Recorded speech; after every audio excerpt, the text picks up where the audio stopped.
No fim, você quer que eu... Não, para ser bem sincero, o seu estilo agressivo é como o de Trump com o Irã.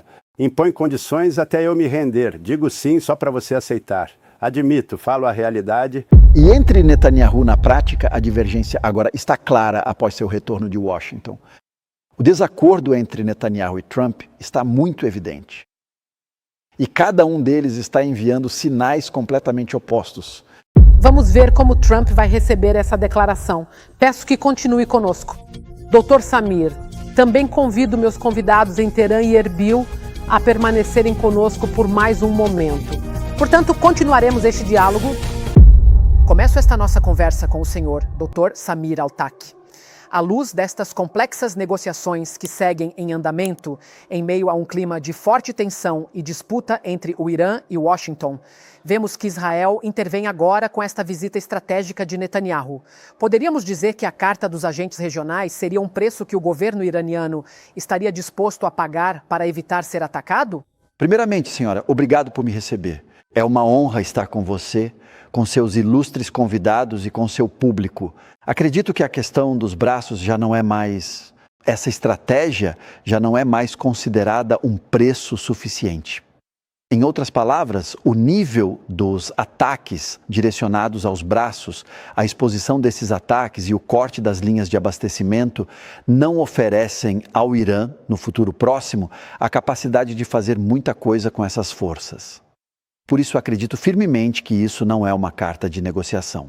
Ou seja, se tivesse negociado antes de o Hezbollah ser enfraquecido, antes dos ataques contra o regime de Bashar al-Assad e sua queda, mesmo antes dos ataques serem direcionados aos Houthis, ele poderia ter tido uma carta forte na manga. Agora ele já não possui mais nenhuma carta na manga para poder afirmar o seguinte: em troca da redução do número de agentes e do armamento, farei concessões bem específicas. Portanto... Com licença, doutor.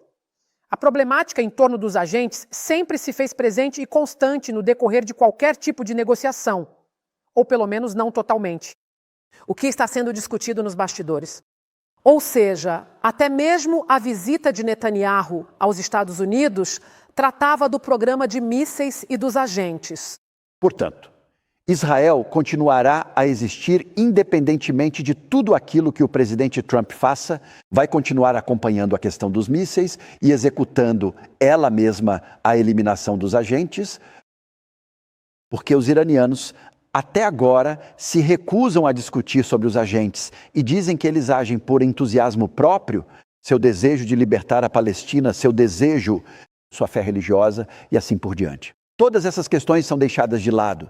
Por que os israelenses fazem isso? Eles querem fazer isso por conta própria e eles estão fazendo isso por conta própria. E justamente no momento em que o Hezbollah mais precisou do Irã, o Irã simplesmente não interveio. E, portanto, vemos que na prática, exatamente no momento quando, não só quando aconteceu o incidente do celular e dos pagers, e também o assassinato de toda a primeira linha, o Irã não se moveu para defender seus braços? Então, será que agora vai agir e considerá-los cartas fora do baralho? E o Hamas também. E antes disso, o Hamas também. O que fez? Uma pergunta importante que faço ao Sr. Pur em Teherã. Sr. Pur, você ouviu o ponto de vista do Dr. Samir Altak. Ou seja, podemos notar aqui dois exemplos que são bastante gritantes. O Hezbollah, em sua guerra de apoio, não recebeu um verdadeiro suporte do Irã, o deixou sozinho para enfrentar a batalha e as batalhas contra Israel. O mesmo aconteceu antes com o Hamas, que travou a guerra de 2 anos. Qual é a utilidade estratégica de o Irã manter esses braços armados? Por que insistir tanto em manter essa carta e exigir que ela não seja discutida em nenhuma negociação diplomática entre Teherã e Washington? Sim, obrigado. Saudações a você, professora Fadila, aos seus 2 ilustres convidados e ao seu público. Muito obrigado pelo convite. Agradeço sinceramente pelo convite. Acredito que, primeiramente, se quisermos entender bem a utilidade ou o propósito real do que chamam de braços, e eu nem posso chamá-los apenas de aliados, eles são combatentes de verdade, eles defendem uma causa que é sagrada, mas ao mesmo tempo, hoje, acredito que o foco da causa deles também mudou, porque eles próprios também passaram a ser alvo e, portanto, atualmente estão defendendo a si mesmos. e o Irã assumiu o compromisso de defender os oprimidos e todos aqueles que apoiam o povo palestino e de apoiar as causas árabes e islâmicas. Portanto, o tipo e a natureza do confronto potencial entre o Irã e os Estados Unidos basicamente não dependem nem reconhecem o papel desses braços. Ou seja, o que você quer fazer? Nós não queremos lutar, quer dizer desembarque terrestre ou avanço terrestre, somente guerra de mísseis. Guerra de mísseis por mar, ar ou até mesmo pela terra. E este tipo e a própria natureza de guerra também não reservam um papel de destaque para esses aliados do Irã. Eu acredito firmemente que o Irã continua muito apegado a eles, apesar do que tem sido dito de que o Irã não ficou ao lado deles na guerra de Israel contra o Hezbollah e na guerra contra o Hamas, e até mesmo para todas as demais forças de resistência na região, o motivo é bastante claro. Primeiro, o Irã está ao lado deles com o tipo exato de armamento que utilizam e do qual se beneficiam amplamente, assim como o tipo de operações de combate que realizam. Senhor, sim, o Irã lhes forneceu todas essas capacidades técnicas que nenhum outro país lhes ofereceu até agora. Portanto, não podemos negar. Comerciante, sem protegê-los. Tentar criar uma cisão entre o Irã e essa força. Não, mas ela não interveio. Eles são capazes de se proteger sozinhos. Eles não conseguiram se proteger, como o Dr. Samir dizia. Com licença, doutor. Eles não perderam. Quer dizer, o Dr. Samir estava dizendo atualmente, ou seja, a situação do Hezbollah agora, mais de um ano após o fim da guerra. A situação do Hamas, você pode compará-la ao que era antes de 7 de outubro? Claro que não podemos comparar, mas as coisas se medem pelos seus desfechos, antes de tudo. Ou seja, se eles tivessem eliminado esses, por que toda essa agitação, barulho e medo em torno desse pretexto? Ele vai até Tiananmen, em Washington, e pede que essa questão seja resolvida, dizendo: eliminei todos esses pretextos. Eu exterminei o Hamas, eu exterminei um partido, Deus é bom. Este processo de extermínio significa que eles são plenamente capazes disso atualmente. Quer dizer, não podemos afirmar que eles foram totalmente exterminados. Eles ainda mantêm suas capacidades e o seu poder de fogo continua crescendo. Pelo que eu sei, eles começaram a reativar e recuperar toda a estrutura das células que haviam sido danificadas e prejudicadas. Mas isso é óbvio para eles. Como eu disse, eles estão prontos agora. A batalha mudou, a direção deles mudou, e hoje eles estão se defendendo e não apenas defendendo a causa palestina. Portanto, a batalha e o conflito que eles travam serão com o Irã. Sim, o Irã está ao lado deles e os apoia, inclusive no futuro. Mesmo que entrem em combate, eles serão apoiados pelo exército iraniano, que unirá forças com eles. Isso não está claro. Por que o Irã crê? Perdão, Sr. Burr? Eles podem alcançar seus objetivos. Eles podem alcançar seus objetivos por conta própria. Vou fazer uma visita a um convidado especial em Erbil. Dr. Muhannad Al-Janabi. Qual é a sua opinião, Dr. Al-Janabi? Existe alguma chance? Diante do Irã está a necessidade de reorganizar sua relação com seus aliados, ou o que se chama de procuradores ou braços. Partindo do que está acontecendo agora no Iraque, você acha que há uma oportunidade? Olá, professora Fadila, saudações a você, aos ilustres convidados e telespectadores. Na verdade, a Guerra de Junho mostrou que o Irã segue uma estratégia de abandono ou o princípio de desistência e emprego. Em outras palavras, os grupos procuradores que apoiaram o Irã de forma clara, como o Hezbollah e o Hamas, não foram capazes de obter nenhum tipo de apoio do Irã, ou o Irã simplesmente não os apoiou de uma forma suficientemente clara e direta que os poupasse do colapso total que sofreram. Portanto, é quase como se essas forças armadas estivessem gradualmente deixando de existir. Até mesmo o arsenal militar que o Hezbollah costumava exibir de tempos em tempos por meio de seus vídeos não foi capaz de conseguir obter o sinal verde do Irã para usar esses mísseis no conflito atual ao qual foi submetido. Que mais se assemelha a uma guerra de extermínio contra o Hezbollah.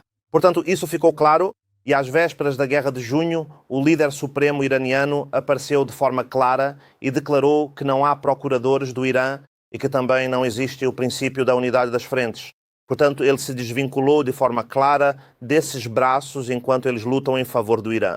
Por outro lado, quando o Irã precisa desses braços, ela se empenha em utilizá-los em determinadas geografias e regiões específicas e, portanto, podemos dizer que ele mantém uma presença significativa no nível regional e tem a capacidade de influenciar as dinâmicas da região, quando o Irã enfrenta um cenário de pressão máxima.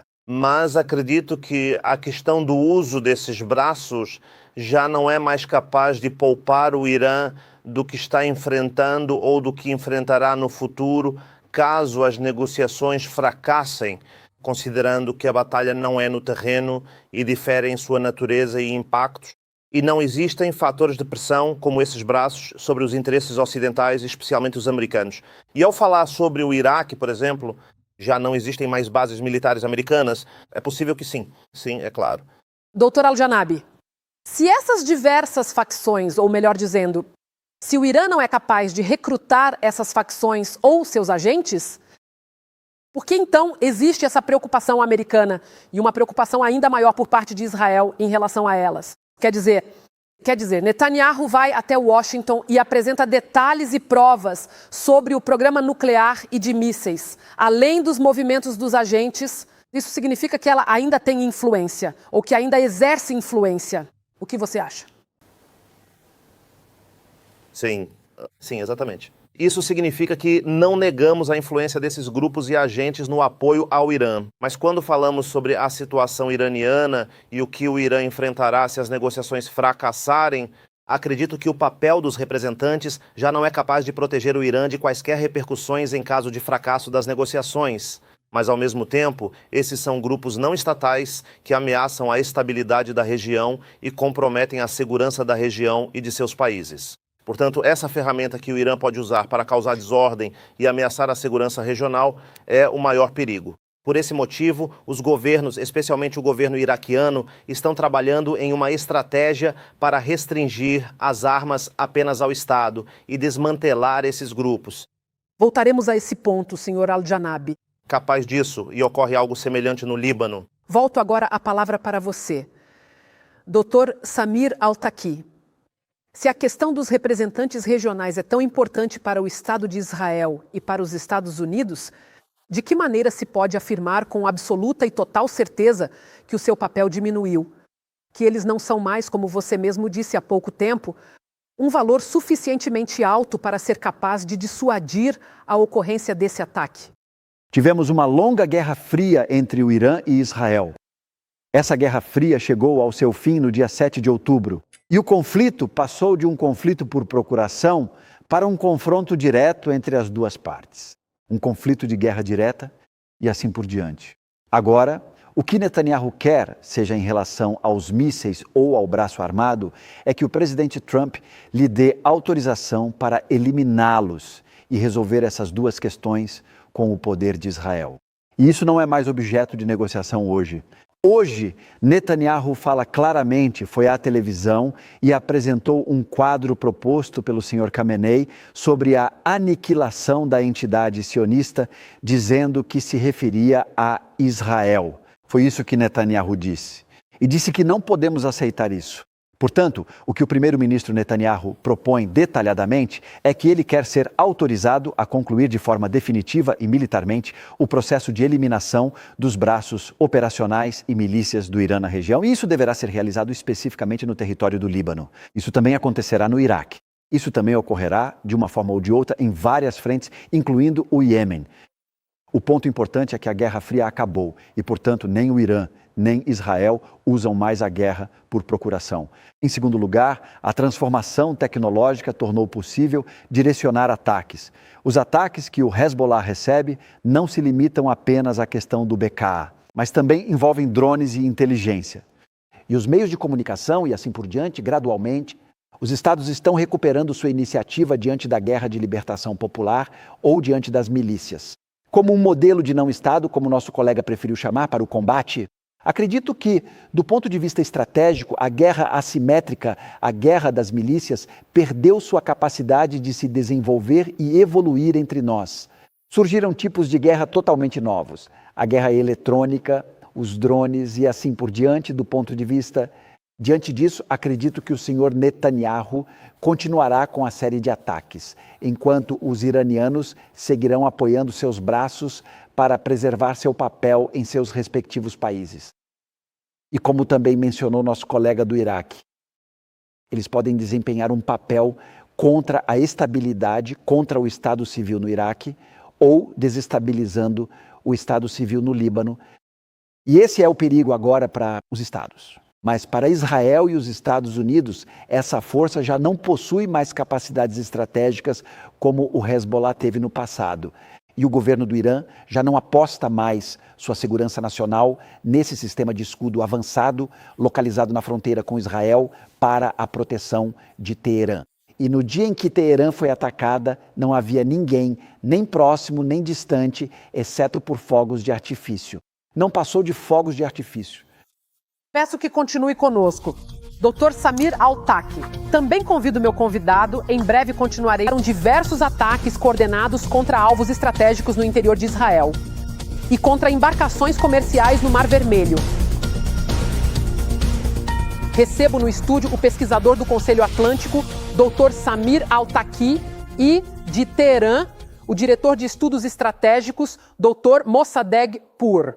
E em Erbil, o professor de ciências políticas, Dr. Muhannad Al-Janabi. Volto a falar com o senhor Mossadegh Pur. O senhor possui informações ou, afinal de contas, o senhor vive atualmente no Irã?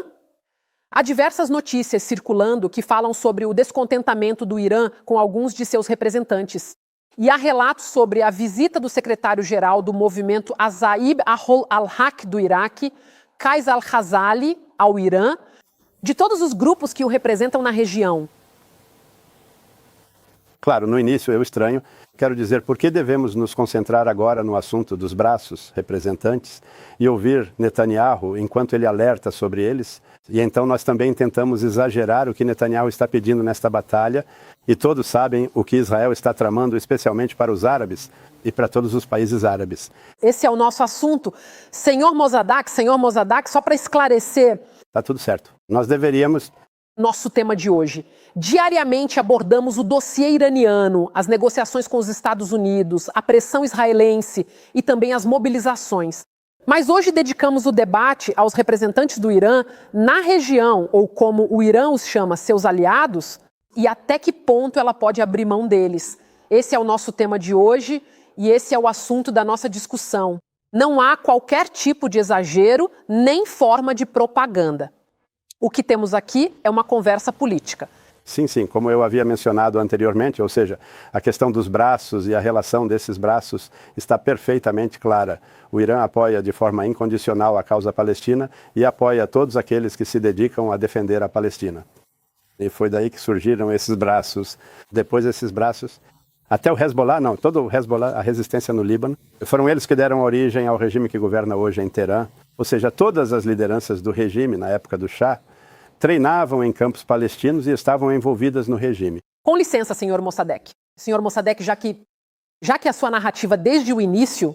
Essa gente não é mesmo composta por hereges. Desde o início deste diálogo, você tem se concentrado em uma narrativa, a de que essas armas estão ao lado dos oprimidos. Ela está firmemente ao lado da Palestina.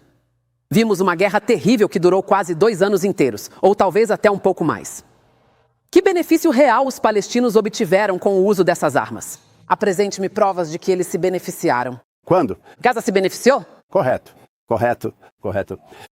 Bom. Não quando. Se governos árabes não apoiam a população de Gaza, o que esperar dessas pessoas? Isso explica esses grupos. Assim, o Irã também ficou impotente. E se o Irã também estivesse impotente? ISR? Assim, o Irã estava impotente e utilizava grupos aliados. Então você está dizendo que os países árabes estavam impotentes. O Irã também estava impotente, não acha? Não, o Irã tinha uma posição clara. Não, a posição do Irã era, na verdade, ceder às exigências de países da região. O Irã buscava não ampliar o alcance da guerra e, por isso, evitava intervir até o momento. O Irã sempre evitou e dizia isso claramente. E não devemos esquecer a posição iraniana. O Irã sempre foi assim. Evitava que os planos de Netanyahu de expandir a guerra ocorressem, pois isso não interessa a nenhum país na região. Eu gostaria que o senhor Mossadegh, quando faço uma pergunta, espero que o convidado me responda com sinceridade. Você mencionou Qais Al-Khazali quando ele foi ao Irã. Dizem que ele não foi recebido tão bem como de costume. Eu te perguntei se Teherã começou. Sim, quero que você confirme. Quero que você explique o que está acontecendo. O governo de Teherã começou a ficar incomodado com seus representantes no Iraque, ultimamente, pelo menos? Não. Atualmente há uma certa visão. Talvez tenha surgido algum tipo de divisão. Na verdade, de fato, não nego absolutamente isso. Há quem diga que o Irã não deveria ter se envolvido em diversas outras questões polêmicas das quais não tinha necessidade de participar, ou que essas questões pertencem a outros países, cujos donos são outros países, e pelo menos deveria enfrentar e tratar essas questões no mesmo nível de envolvimento que os próprios países. E eu sou totalmente a favor dessa ideia, eu também digo isso. Ou seja, isso existe, sim, é verdade que isso. Talvez isso tenha provocado diversos problemas e encargos regionais para o Irã. Nós não pretendemos negar esse fato, mas... Uma bela admissão. Uma boa admissão. Ou seja, digo... Essa é sim uma boa admissão, senhor. Não, na verdade você quer que... Uma boa admissão. No fim você quer que eu... Não, para ser bem sincero, o seu estilo agressivo é como o de Trump com o Irã. Impõe condições até eu me render. Digo sim só para você aceitar. Admito, falo a realidade. Acredite, eu sou muito democrática. Vixe. Não, licença. Com licença. Sou democrática. Pergunto e ouço a opinião de todos os convidados. Não, é sério. Acredite em mim, não é um problema para você? No final você admitiu. Não, isso é verdade. Você tem um jeito, por exemplo, de falar comigo de uma certa maneira, ou até mesmo com o convidado. Você se baseia no que eu digo. Isso é verdade. Eu não tenho nenhum problema com o seu desempenho, com o seu jeito e estilo de conduzir o diálogo, portanto, há quem pense que não. Em relação ao fato de ele não ter chegado a receber, isso é algo absolutamente natural. A entidade que o recebe é uma entidade clara. A Guarda Revolucionária ou a Força Quds, e não diversas figuras políticas de alto escalão. Além disso, talvez o Irã esteja evitando no momento atual, porque o Irã também não deseja transmitir uma imagem que incentive, amplie ou consolide a narrativa contada pelo primeiro-ministro israelense. É exatamente isso que está acontecendo. Ela não quer dizer, mas de qualquer forma, eu digo, o Irã, em primeiro lugar, os Estados Unidos é que traem seus aliados. Veja, eles traíram todos os líderes árabes que eram seus aliados e os abandonaram com muita facilidade. Agora querem dizer que o Irã também é como nós. Sim.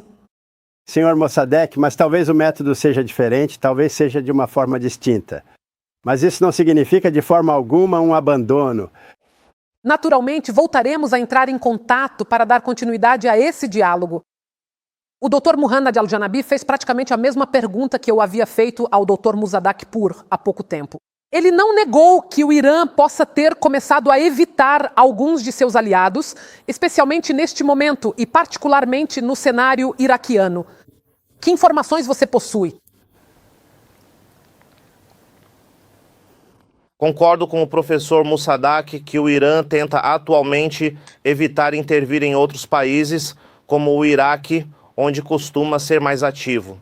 Mas acredito que, em comparação a períodos anteriores, nenhum governo iraquiano era formado sem a presença constante e influência direta de Qassem Soleimani ou daqueles que vieram depois dele, Ismail Ghani. Por isso, eu imagino que a viagem de Al-Khazali ao Irã estivesse diretamente relacionada à escolha do candidato a primeiro-ministro iraquiano, dado que a maioria das forças dentro da estrutura de coordenação se mobilizou para indicar o senhor Maliki para o cargo de primeiro-ministro e Khazali. Outro grupo se opõe à nomeação de al-Maliki, acreditando que isso poderia ter repercussões negativas para as facções armadas. Acredito que essa iniciativa e a visita de Al-Khazali ao Irã acontecem exatamente nesse contexto, com o objetivo de retirar o apoio iraniano ao candidato da estrutura de coordenação. Mas no contexto geral, eu acho que o Irã ainda continua a interferir nos assuntos do Iraque por meio de várias redes de agentes e o que pode ser chamado de dark. Essas são questões extremamente perigosas para a economia iraquiana e para a estabilidade da região. Por outro lado, acredito que o que está sendo dito sobre o Irã abandonar seus agentes é uma questão clara. O senhor Mossadegh, por exemplo, culpa os países árabes. Os países árabes não adotaram o discurso iraniano de resistência, de libertação de Jerusalém, o Dia de Jerusalém e a Força Quds. E assim por diante, isso não existe em países que sabem como gerir suas relações com a ocupação israelense e como apoiar verdadeiramente o povo palestino. E por esse motivo, quem assume ou adota tais discursos é quem, no final das contas, será questionado. O que você ofereceu de apoio? E assim, o Irã mais uma vez se afasta. Esse abandono lembra um anterior, segundo relatos da guerra Irã-Iraque, em que a Guarda Revolucionária foi a primeira a se retirar da batalha contra o exército iraquiano. Essa é a questão central do Irã, abandonar os aliados e sua suposta causa principal, a causa palestina. E descobrimos, através de tudo isso, que o Irã utiliza essas questões para proteger sua segurança nacional. E também utiliza essas questões como carta de negociação com Washington. Portanto, essa questão agora, com o envolvimento de Teherã nas negociações e sua ida a Mascate, portanto, essa questão é sem dúvida muito relevante. Estamos testemunhando um momento de calma na política iraniana ou um envolvimento iraniano nas questões da região. Mas acredito que após o fim das negociações, o Irã que conhecemos voltará, desculpe, como era antes. Certo, volto a você, Dr. Samir. Você acha que há realmente uma divergência estratégica real entre Washington e Tel Aviv? No que diz respeito à manutenção ou ao ataque desses braços? Você realmente não acredita que os Estados Unidos podem conviver perfeitamente com uma ideia desse tipo? Eles conviveram com isso por décadas. E, na prática, negociava com um governo no Líbano que incluía o Hezbollah, mantinha relações com ele e o apoiava. Além disso, atualmente, o presidente Trump, em particular, precisa urgentemente acalmar a situação na região. Israel precisa continuar mantendo a iniciativa estratégica, não apenas em relação ao programa nuclear, mas também em outros aspectos importantes, especialmente em relação aos mísseis e aos seus braços armados. Por isso, esse é um ponto principal de divergência entre o governo dos Estados Unidos da América e o presidente, na prática. E entre Netanyahu na prática, a divergência agora está clara após seu retorno de Washington. O desacordo entre Netanyahu e Trump está muito evidente. E cada um deles está enviando sinais completamente opostos. É um desacordo, não uma divisão de papéis, porque assim que ele voltou, o Canal 14 transmitiu de Netanyahu ou do exército israelense que estão preparando planos ofensivos para atacar esses braços. Exatamente porque Benjamin Netanyahu, o atual primeiro-ministro de Israel, não concordou que a questão dos mísseis fosse excluída dos acordos importantes firmados. E ele possui uma dúvida muito importante e quer evitar um confronto com Trump. Ou seja, todo o jogo é que ele quer que Trump alcance o que puder na questão nuclear e que deixe para Israel, agora com o total apoio americano. Por isso veremos que é uma espécie de divisão de papéis com apoio americano que pode ser realizada. E foi isso que ele pediu explicitamente, que caso Israel percebesse que o Irã atingiu um ponto irreversível e que isso poderia representar um perigo em relação ao desenvolvimento de mísseis, então Israel atacaria. E nesse exato momento, para realizar essa missão, precisaria do apoio dos Estados Unidos. Por essa razão, sim, é uma espécie de divisão de papéis e uma forma de dar a Trump a oportunidade de acalmar a situação na região. Ou seja, vamos discutir. O senhor Araki estava em Omã e se encontrou com os Houthis, e sua principal missão está relacionada também às negociações. Houve um encontro entre autoridades iranianas e o Hamas, e também com as milícias iraquianas, que estão tendo reuniões com ele. Na minha opinião, tudo isso faz parte de um contexto, de uma resposta iraniana, uma tentativa de corresponder ao que Trump quer, que é reduzir o nível de tensão agora para viabilizar o acordo, mas depois disso completamente diferente. Veremos que as coisas podem ser diferentes e, apesar de hoje eu ter ouvido uma palavra do presidente da República Islâmica do Irã, que ele disse, e é a primeira vez que ouço isso, ele disse que o Irã está pronto para abrir um diálogo com todos os países da região, pela segurança e estabilidade. Esse discurso é preciso, A tradução dele, não tenho certeza. Ele já disse isso antes.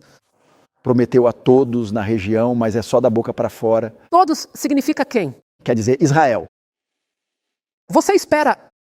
O Irã, esse movimento bastante astuto na diplomacia iraniana, é muito experiente em relação às notícias que circulam de Teherã. Isso me chama bastante atenção. Eu sei muito bem disso. Exatamente como funciona a diplomacia iraniana. Isso é um trabalho habilidoso. Eles querem reduzir, se Trump se sente confortado por esse tipo de discurso, que fique com ele. Vamos ver como Trump vai receber essa declaração. Peço que continue. E em Erbil, contamos com o professor de Ciências Políticas, o Dr. Muhannad Al-Janabi. Dr. Musadik, dando continuidade agora à nossa conversa, como estávamos falando há pouco tempo, o Dr. Samir Altak explica até que ponto o Irã está se apoiando em grupos aliados regionais, nesta fase bastante crítica e decisiva das negociações com os Estados Unidos. Sim, há pontos importantes que devo mencionar primeiro. Claro, tenho apenas um comentário ou resposta ao que meu professor mencionou, Samir.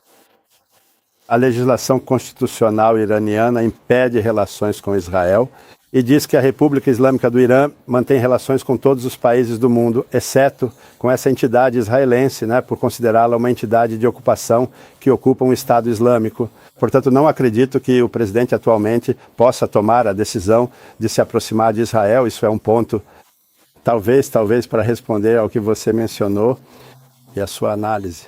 Talvez ele possa dizer que estamos prontos para cooperar com todos os países da região para garantir a segurança e a estabilidade.